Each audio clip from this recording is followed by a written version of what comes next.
करुणामयी माँ परम प्रभु श्री अरविंद ସିଏ କିଛି ସମୟ ପାଇଁ ଚୈତ୍ୟ ଜଗତରେ ବା ଯୋଉ ଜଗତରେ ସେ ଅଲରେଡି ଫର୍ମେସନ ହେଇଯାଇଥିବ, ତାଙ୍କର ସତ୍ତା ଗୁଡିକ କେନ୍ଦ୍ରୀଭୂତ ହେଇଥିବ ଚୈତ୍ୟ ସତ୍ତା ଚାରିପଟେ, ସେ ଯାଇକି ଚୈତ୍ୟ ଜଗତରେ ବିଶ୍ରାମ ନିଏ ପୁଣି ନେକ୍ସଟ କାମ କରି ଆସିବା ପର୍ଯ୍ୟନ୍ତ।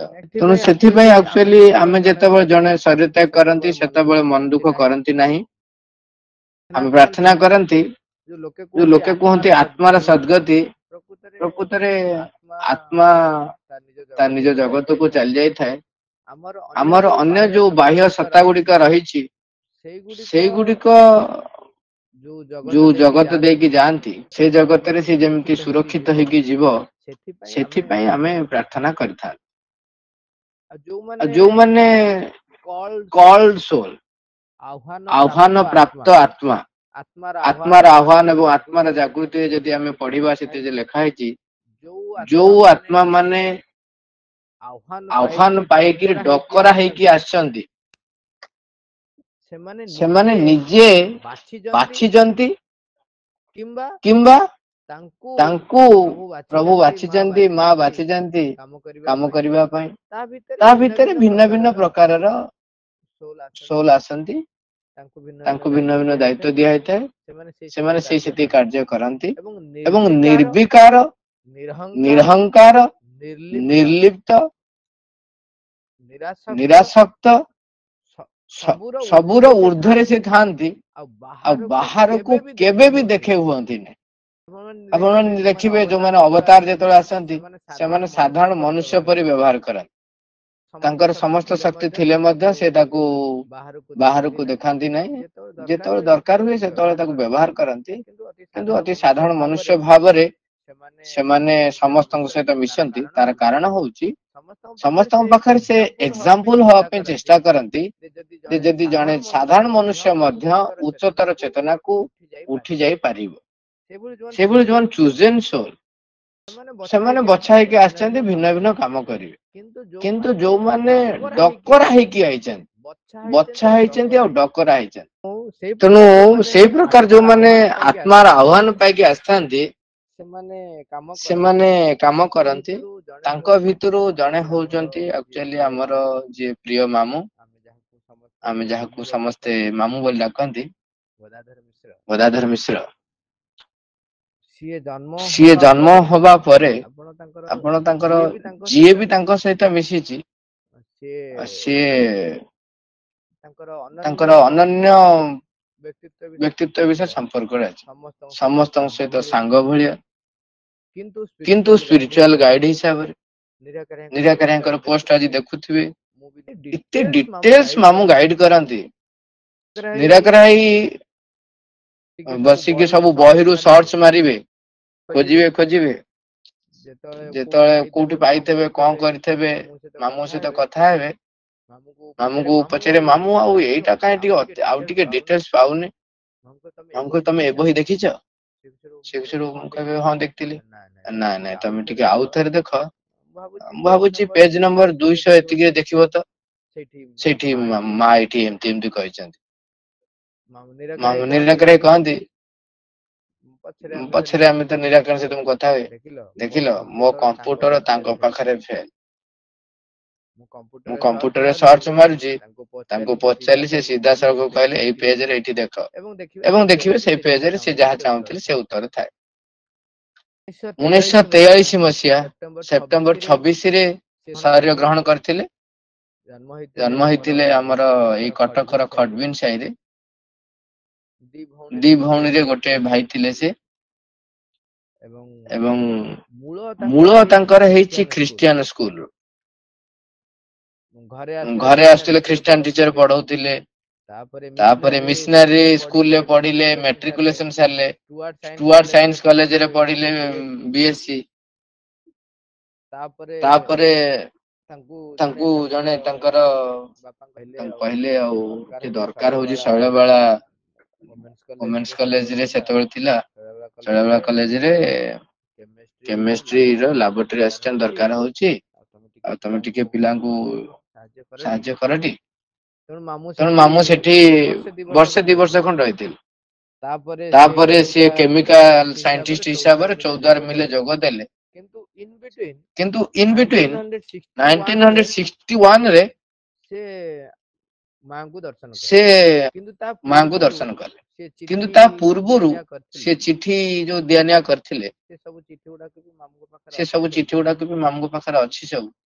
ମୁଁ ଆଉ ଥରେ ତାଙ୍କର କେତେ ଗୁଡିଏ କଥାରେ ଆମେ ସବୁ ମିଶିଛୁ ତାଙ୍କ ସହିତ ଅନେକ ଗୁଡେ ଜାଗା ଦେଖିଛୁ। କଟକ ଚଣ୍ଡୀ ସହିତ ତାଙ୍କର ଏତେ ବ୍ୟକ୍ତିଗତ ସମ୍ପର୍କ ମୁଁ ଆପଣଙ୍କୁ ଆକ୍ଚୁଆଲି କହିପାରୁନି କାହାରି। କାହିଁକି ସେ ଯେତେ କଥାବାର୍ତ୍ତା ବେଳେ ଯୋଉ କୁହନ୍ତି ମୁଁ ତା ବ୍ୟାକଗ୍ରାଉଣ୍ଡ ଟା ଦେଖେ। ଏତେ ବ୍ୟକ୍ତିଗତ ସମ୍ପର୍କ ମାନେ ଯେମିତି ଆମେ କଥାବାର୍ତ୍ତା ହଉଛେ ସେ କଟକ ଚଣ୍ଡୀ ସହିତ ସେମିତି କଥା ହନ୍ତି। ଏବେ କେତେ କେତେ ଲୋକ ଏବେ ତ ଯୋଉ ନ୍ୟୁଜ ରୁ ଜଣେ ରିପୋର୍ଟର ମୁଁ ମେସେଜ ଦେଇକି ତାଙ୍କୁ ଯେତେବେଳେ କହିଲି ଫୋନ କଲି ଯେ ମାମୁଁ ଜଷ୍ଟ କହୁଛି କାନ୍ଦିଲେ କାନ୍ଦିଲେ କହିଲେ ମୁଁ ନ୍ୟୁଜ ଦେଖିଲି ବହୁତ ବଡ କ୍ଷତି ହେଇଗଲା। ଆମେ ଆକ୍ଚୁଆଲି କଣ ସିଏ ଯୋଉ କ୍ଷତିଟା କହୁଛନ୍ତି ଆମେ ଯୋଉ କହୁଛେ କଣ ସେଟା ଓଡିଶାରେ ଯୋଉ କାମଟା ଆମେ ଦେଖିଲେ ଯେ ବାବାଜୀ ମହାରାଜଙ୍କ ପ୍ରେରଣାରେ ହେଇଛି ସେଇଟା କୋଉ ରୂପ ନବ କେମିତି କାମ ହବ ତାର ଅନ୍ତର ପ୍ରେରଣା ସବୁ ମାମୁଙ୍କ ପାଖରେ। ଏବେ ମଝିରେ ତାଙ୍କର ଯେତେବେଳେ କରୋନା ସମୟରେ ତାପରେ ସେଇ ସମୟରେ ଦେହ ଟିକେ ଖରାପ ଥିଲା ଆମ ପାଖରେ ରାତିରେ ରହିଲେ ସେଇ ସବୁ କେତେ ଗୁଡିଏ ମୁହୂର୍ତ୍ତ ବହୁତ ଅନ୍ତରଙ୍ଗ ଭାବରେ ଆମେ କଥା ହଉଥିଲୁ। ଯେହେତୁ ସେ ଶରୀର ନାହାନ୍ତି ତେଣୁ ମୁଁ ପ୍ରକାଶ କରୁଛି। ସେ ତ ମନା କଲେ କହିଲେ ଏଇଟା କୋଉଠି କହିବନି। ସେଇ ସମୟରେ ଯେତେ ପଚାରୁ ପଚାରୁ ମୁଁ ତାଙ୍କୁ ପଚାରିଲି ଆଉ ମାମୁଁ ସତ କହିଲେ ଆପଣ ସବୁବେଳେ ମିଛ କହି ଠକି ଦଉଛନ୍ତି। ଦଶ କର୍ମଧାରାର କନସେପ୍ଟ ଟା ଆପଣଙ୍କର ନା? ମା ପ୍ରେରଣା ଦେଲେ ବାବାଜୀ ମହାରାଜ ତାକୁ କାମରେ ଲଗେଇଲେ। ତମେ ଏତେ କଥା କାଇଁ ପଚାରୁଛ? ମୁଁ କହିଲି ମାମୁଁ ସତ କଥା କୁହନ୍ତୁ ମୁଁ ଯୋଉ କୋଶ୍ଚିନ୍ ପଚାରିଛି ଆପଣ କୋଶ୍ଚିନ୍ ଆଡେଇ ଦଉଛନ୍ତି। ମାମୁଁ ନୈର୍ବ୍ୟକ୍ତିକ ଭାବରେ ତାଙ୍କର ଯୋଉ ପ୍ରେରଣା ଆସିଲା ସେ ବାବାଜୀ ମହାରାଜଙ୍କ ପାଖରେ ବ୍ୟକ୍ତ କଲେ ଏବଂ ତାକୁ କେମିତି ଓଡିଶାରେ କାମ ହବ ତାର ରୂପରେଖ ଗୁଡାକ ଗୋଟେ ପରେ କର୍ମଧାରା ତାକୁ କରି କରି ଚାଲିଲେ।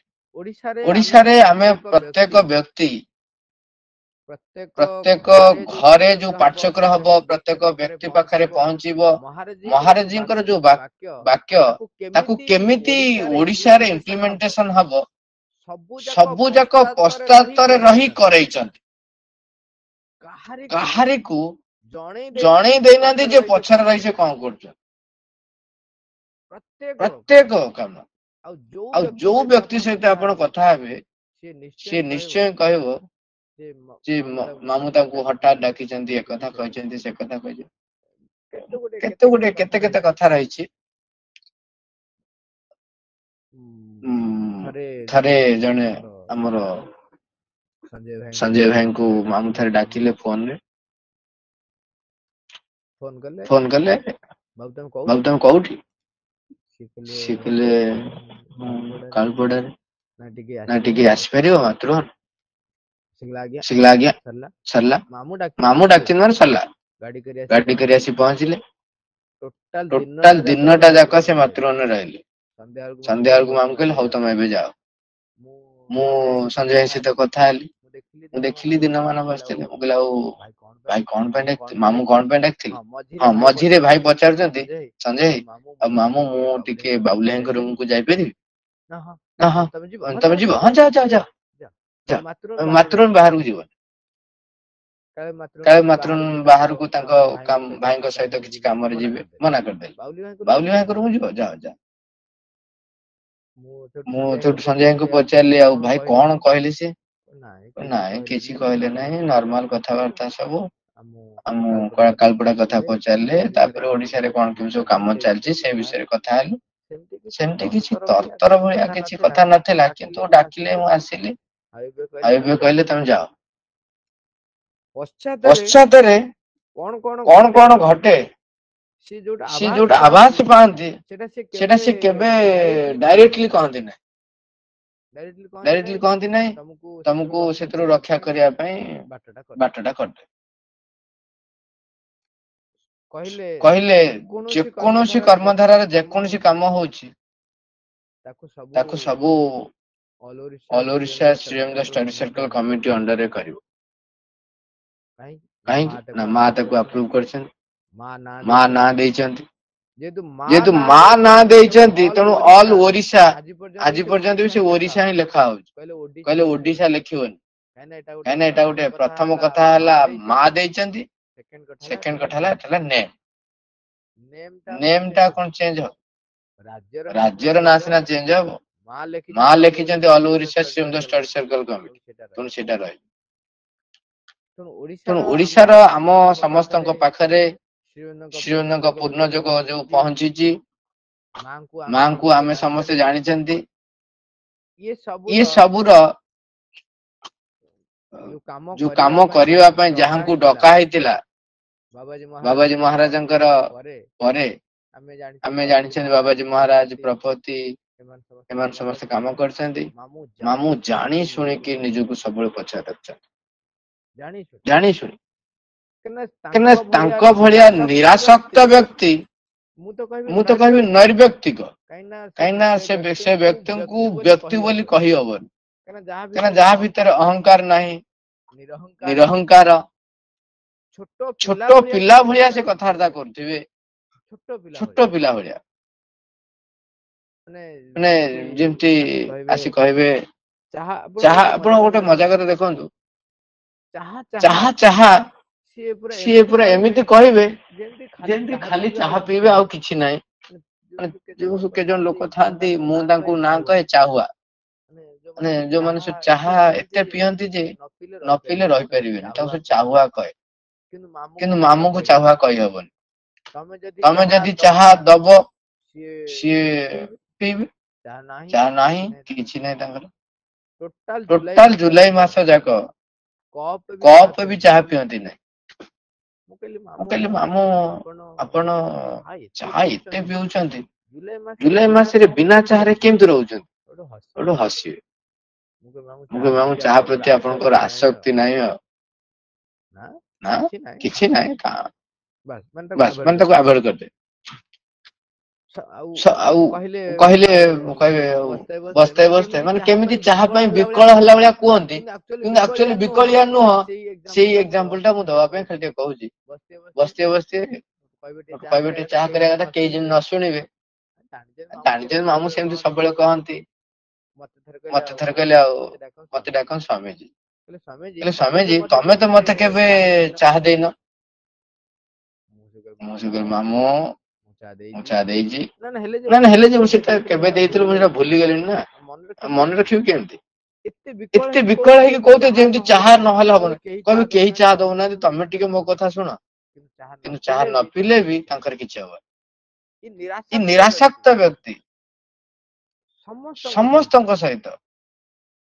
ଗୋଟେ ମୁଁ ଏବେ ଜଷ୍ଟ ମୋ ଫୋନ କରିଥିଲା ଭାଇ ବୋଉ, ତାକୁ ଗୋଟେ କଥା କହିଲି ଯେ ଯେତେବେଳେ ମୋ ଦେଇ ଆମେରିକାରୁ ଆସୁଛି ତା ପୁଅ କାହା ପାଖକୁ ଯାଉନଥାଏ, କେବଳ ତା ମମି, ତା ବୋଉ, ତା ବାପା ଆଉ କାହା ପାଖକୁ ଯାଉନଥାଏ।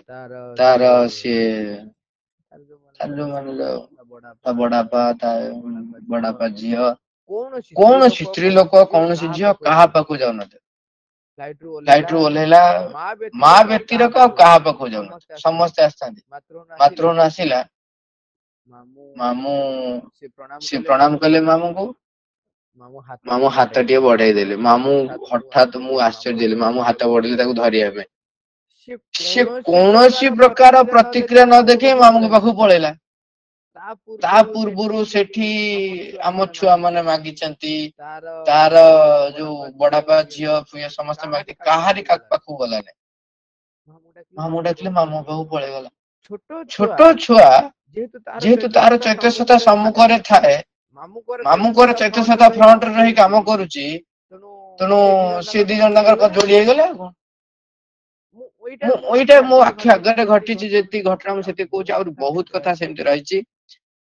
ତେଣୁ ମାଙ୍କ କାମର ଯିଏ ନିରାସକ୍ତ ଭାବରେ ନିର୍ବିକାର ଭାବରେ ପ୍ରଚ୍ଛଦ ପଟରେ ରହି ସମସ୍ତଙ୍କୁ ଆଧ୍ୟାତ୍ମିକ ପଥ ପ୍ରଦର୍ଶକ ହେଇକି ଯଦି କିଏ ବ୍ୟକ୍ତି ଥାଏ ତା ସହିତ ମୁଁ ତାକୁ ନୈର୍ବ୍ୟକ୍ତିକ ବୋଲି, ସେ ବ୍ୟକ୍ତି ନୁହନ୍ତି, ସିଏ ହଉଛନ୍ତି ମା। ତେଣୁ ସେ ପ୍ରକାରର ଯୋଉ ଆତ୍ମା ଯିଏ ଆସିଥିଲେ ସିଏ ତାଙ୍କର ସ୍ଥିର କରିଛନ୍ତି ଯିବେ। ତେଣୁ ତାଙ୍କୁ ଆପଣ ଚାହିଁଲେ କଣ ହବ? ସେ ଜଣେ ଅପା କହିଲେ, ବଢିଆ ଭାବରେ କହିଲେ, ତାଙ୍କ ପୁଅକୁ ବୁଝଉଥାନ୍ତି, ତାଙ୍କ ପୁଅଟେ 10-12 ବର୍ଷ ହବ, 10-12 ବର୍ଷ ନାଇଁ 9-10 ବର୍ଷ ହବ।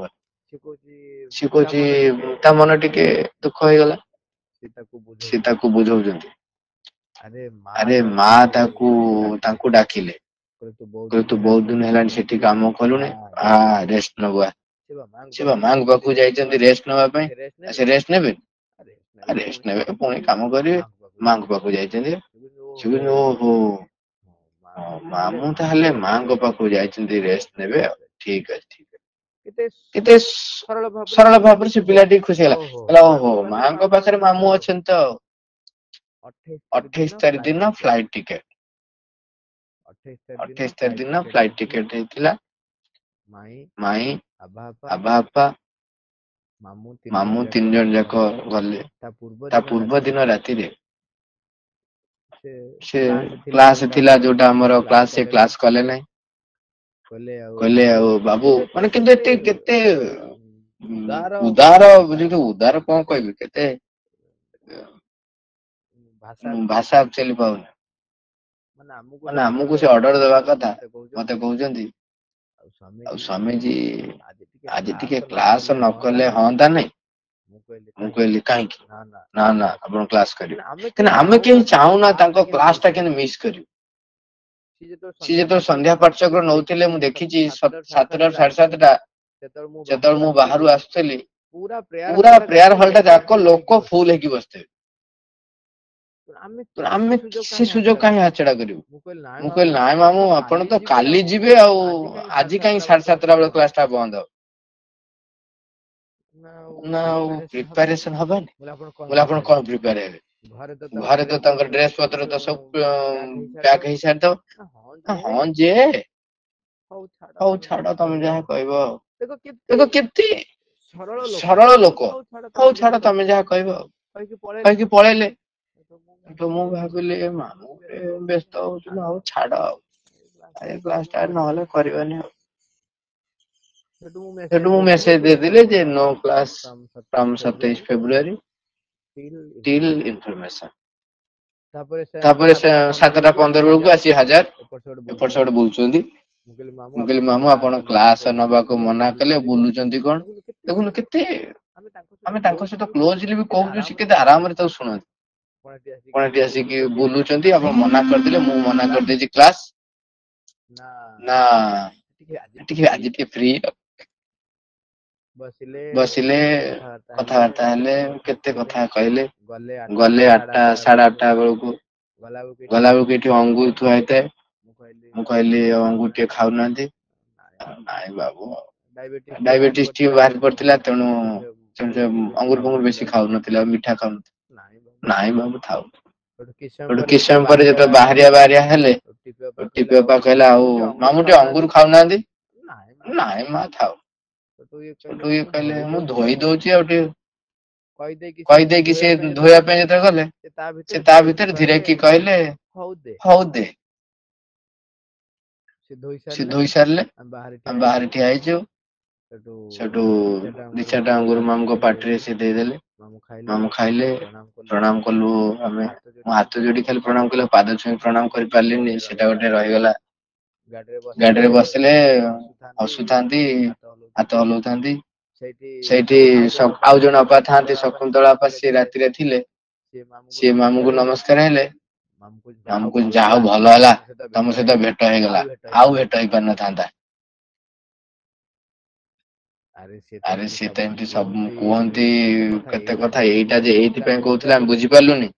କିନ୍ତୁ गोटे कथा जोटा से करि जाइछंती एवं हमकु गोटे स्पिरिचुअल गाइड है कि सब बेले समस्त पाखे रहिछंती निराकार से तो कथा होतले निराकार ग्रुप रे भी देइछंती तांका टॉक गुडा को एवं फोन करथिले कहले मोर स्पिरिचुअल गाइड चली गले मुखले आपनकर कोन हम समस्त करता से स्पिरिचुअल गाइड से कहले केते मामू माने निराकार कहतन एते ऊर्ध्वर थिबा व्यक्ति एते सरल भाବରେ କଥା ହେଇ ପାରିବେ से उदाहरण होचन मामू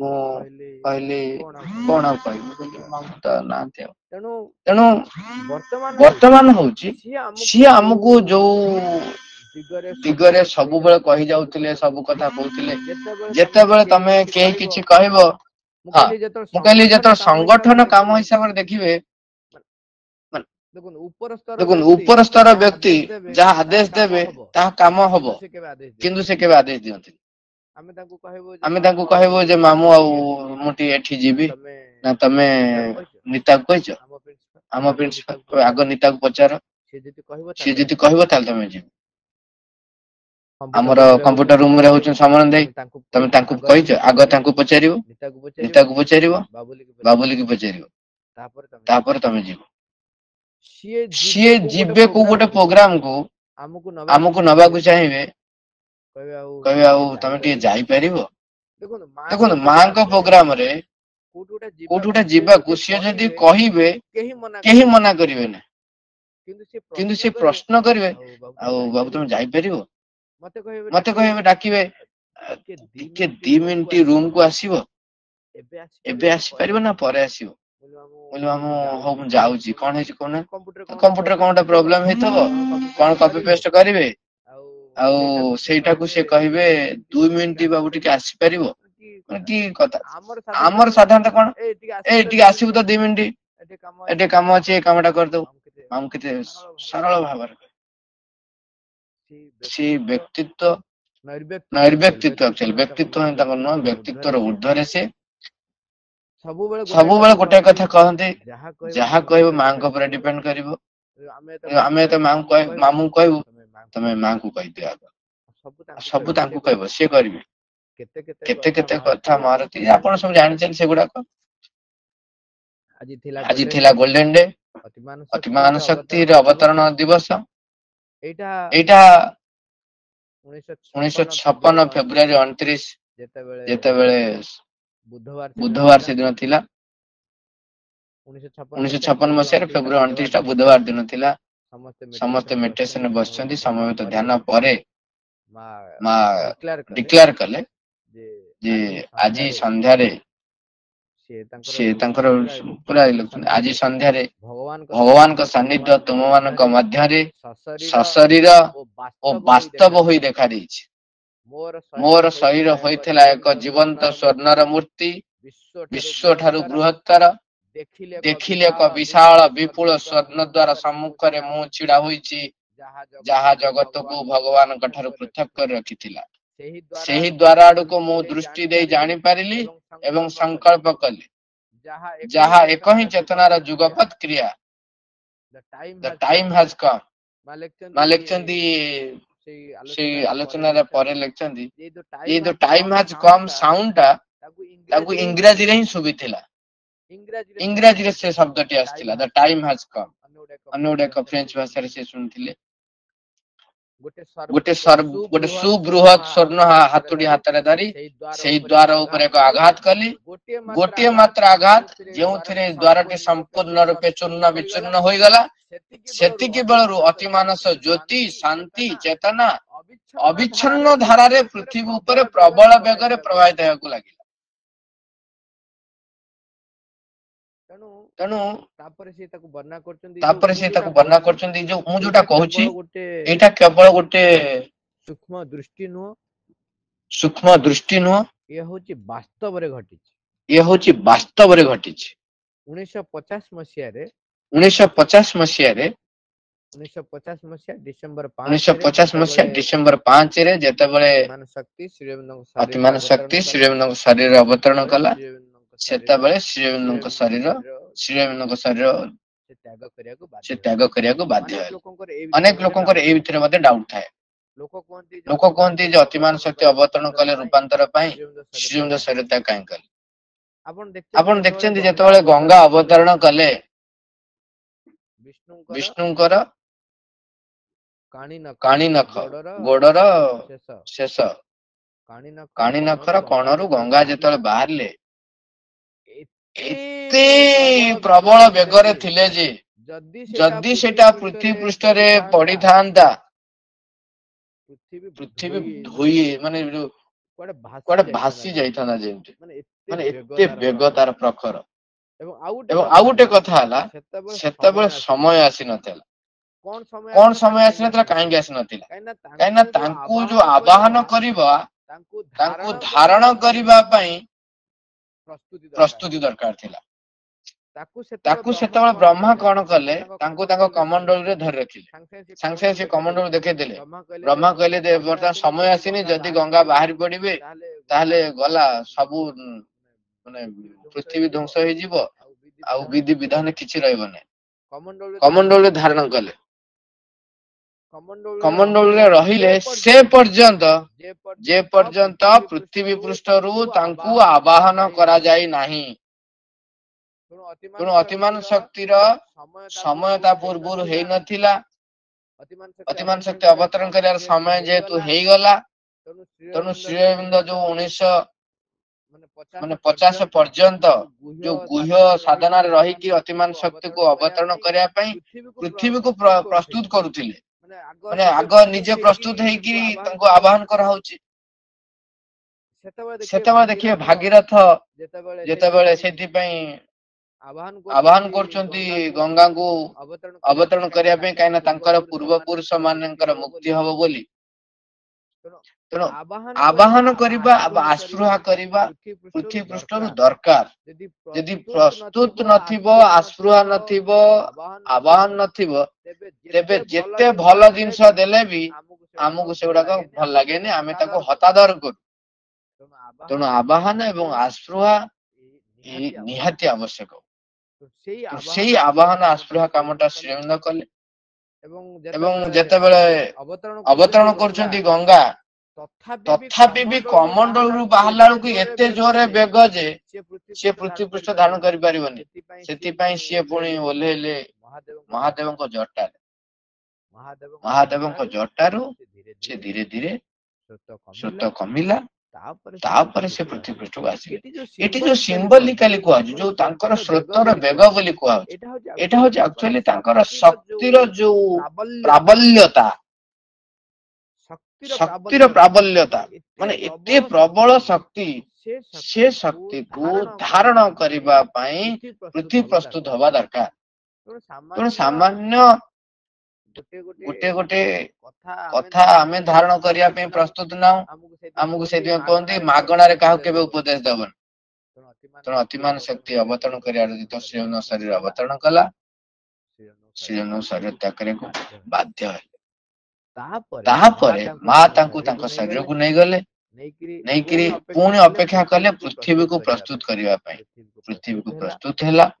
1956 ମସିହା ଫେବୃଆରୀ 29ରେ ମା ତାକୁ ଏଇ ଯୋଉ କଥାଟି କହିଲେ ଯେ ଭଗବାନଙ୍କର ଆଉ ଅତିମାନ ଶକ୍ତି ମଝିରେ ଯୋଉ ପ୍ରାଚୀର ସୃଷ୍ଟି କରୁଥିଲା ସ୍ୱର୍ଣ୍ଣର ଦ୍ୱାରଟି, ତାକୁ ସ୍ୱର୍ଣ୍ଣ ହାତୁଡ଼ିରେ ଭାଙ୍ଗି ତାପରେ ପୃଥିବୀର ବାତାବରଣ ଭିତରେ ପ୍ରବେଶ କରିଗଲା। ଏଇଟା ଆପଣ ଦେଖିବେ ଈଶ ଉପନିଷଦରେ ଏ ବିଷୟ ବର୍ଣ୍ଣନା ଅଛି। ସେଠି ଲେଖା ହେଇଛି ଯେ ଗୋଟେ ସୁବର୍ଣ୍ଣ ପାତ୍ର ଭିତରେ ସେଇ ସୁବର୍ଣ୍ଣ ଜ୍ୟୋତିଟି ଲୁଚିକି ରହିଛି। ସେଠି ଈଶ ଉପନିଷଦର 15 ନମ୍ବର ଶ୍ଲୋକରେ ରହିଛି। ମୁଁ ସେ ଶ୍ଲୋକଟି ଡାଇରେକ୍ଟ ଆଉ ବାହାର କରିପାରୁନି ଏତେ ବ୍ୟସ୍ତ ଭିତରେ। ତେଣୁ ଅଲରେଡି ଯୋଉଟା ହିଡେନ୍ ଥିଲା, ସମୟ ଆସିଲା, ତା ପରିପ୍ରକାଶ ହେଲା। କିନ୍ତୁ ସେଇଟାକୁ ଯେତେବେଳେ ଲୋକଙ୍କ ପାଖକୁ ଆସିବାକୁ କୁହାଯାଇଛି, ମାଙ୍କୁ ପ୍ରଶ୍ନ କରାଯାଇଛି 8 ନମ୍ବର ଭଲ୍ୟୁମରେ ଦେଖିବେ, ମା ଆର ଲୋକ ଇଫେକ୍ଟ ମାନେ ପ୍ରଫିଟ କେମିତି ପାଇବେ? ମା କହୁଛି ପ୍ରଫିଟ କାହିଁକି ସେମାନେ ପ୍ରଫିଟ ପାଇବେ? ପ୍ରଫିଟ କଣ ପାଇଁ ପାଇବେ? କଣ କେବଳ ମଣିଷ ହେଇଛନ୍ତି ବୋଲି? ପ୍ରସ୍ତୁତି ଦରକାର। ତାପରେ ବଢିଆ ୱାର୍ଡ ଟା କହୁଛନ୍ତି, ସେଇ ଲେଖାଟା ଦେଖୁଛି ସେଠି ଲେଖିଥିଲେ କଣ ଜଷ୍ଟ ତମେ ଟ୍ରେନରେ ଆସିଛ ପଣ୍ଡିଚେରୀ ବୋଲି ତମେ ତାର ପ୍ରଫିଟ ପାଇବ। ପୁରା ଲେଖିଛନ୍ତି ଟ୍ରେନରେ ତମେ ଟ୍ରେନରେ ଆସିଛ ପଣ୍ଡିଚେରୀ ବୋଲି ତମେ ପ୍ରଫିଟ ପାଇବ। ତମେ ଚାଲି ଆସିଲ ବୋଲି ପ୍ରଫିଟ ପାଇବ। ପୃଥିବୀ ପୃଷ୍ଠରେ ତମେ ମଣିଷ ବୋଲି ଜନ୍ମଗ୍ରହଣ କରିଛ ବୋଲି ପ୍ରଫିଟ ପାଇବ। ସେଥିପାଇଁ ତୁମକୁ ଆସ୍ପୃହ କରିବାକୁ ପଡିବ, ପ୍ରସ୍ତୁତ ରହିବାକୁ ପଡିବ। ଯଦି ନହବ ସେ କାମ କରିବ। କିନ୍ତୁ ତା ସହିତ ଏକଥା ବି କହୁଛନ୍ତି ଏହି ପରିବର୍ତ୍ତନ ଯେ ଅଳ୍ପ କେତେକଙ୍କ ମଧ୍ୟରେ ସୀମାବଦ୍ଧ ରହିବ ତା ନୁହେଁ, ସାର୍ବଜନୀନ ଭାବେ ଏହା ସମସ୍ତ ମାନବ ଜାତି ଭିତରେ ପ୍ରସାର ଲାଭ କରିବ। ଏହି ସମ୍ଭାବନା ଯଦି ପୂର୍ଣ୍ଣ ହୁଏ ତେବେ ଏହାର ଅର୍ଥ ହେବ ମନୁଷ୍ୟ ଯେଉଁ ପୂର୍ଣ୍ଣତାର ଯେଉଁ ସ୍ୱପ୍ନ ଦେଖି ଆସିଛି, ନିଜର ପୂର୍ଣ୍ଣତା, ନିଜର ଶୁଦ୍ଧ ଓ ଦୀପ୍ତିମୟ ପ୍ରକୃତିର ପୂର୍ଣ୍ଣତା, ନିଜର କର୍ମ ଓ ଜୀବନର ପୂର୍ଣ୍ଣତା ସମ୍ପର୍କରେ ଯେଉଁ ସ୍ୱପ୍ନ ଦେଖି ଆସିଛି ତାହା ଆଉ ସ୍ୱପ୍ନ ହୋଇ ନ ରହି ସତ୍ୟରେ ପରିଣତ ହେବ ଏବଂ ମନୁଷ୍ୟ ଜାତି ନିଶ୍ଚେତନା ଓ ଅଜ୍ଞାନର କବଳରୁ ଉଦ୍ଧାର ପାଇବ। ମନୋମୟ ଜୀବର ଜୀବନ ଓ ଅତିମାନସ ଜୀବନ ଭିତରେ ସାମଞ୍ଜସ୍ୟ ସ୍ଥାପିତ ହେବ। ଅତିମାନସ ଜୀବନ ରହିବ ମନର ଉପର ଜୀବନର ସର୍ବୋଚ୍ଚ ପର୍ଯ୍ୟାୟ ରୂପେ ଏବଂ ମନ ପରିଣତ ହେବ ସତ୍ୟ ଚେତନାର ଏକ ବିସ୍ତାର ଓ ତାର ଅନ୍ତର୍ଭୁକ୍ତ ଏକ ରାଜ୍ୟରେ ଏବଂ ଦିବ୍ୟ ଜନନୀର ଏକ ଅଂଶ ଓ ଅଙ୍ଗରେ। ଏହା ନିଶ୍ଚିତ ଯେ ବର୍ତ୍ତମାନ ପୃଥିବୀ ପ୍ରକୃତିରେ ବର୍ତ୍ତମାନ ପୃଥିବୀ ପ୍ରକୃତିରେ ମନ ଯେପରି ପ୍ରଧାନ ଭୂମିକା ଗ୍ରହଣ କରିଛି, ସେହିପରି ଅତିମାନସର ଯଦି ଅବତରଣ ହୁଏ ଏବଂ ପୃଥିବୀ ପ୍ରକୃତିରେ ସେହିପରି ଏକ ନେତୃତ୍ୱକାରୀ ଭୂମିକା ନେଇ ଅତିମାନସ ବିଧାନ ପ୍ରତିଷ୍ଠିତ ହୁଏ, ତେବେ ମନର ଅପୂର୍ଣ୍ଣତା ଯୋଗୁଁ ଯେଉଁ ସବୁଥିପାଇଁ ସେ ସମର୍ଥ ହୋଇନଥିଲା, ଅତିମାନସର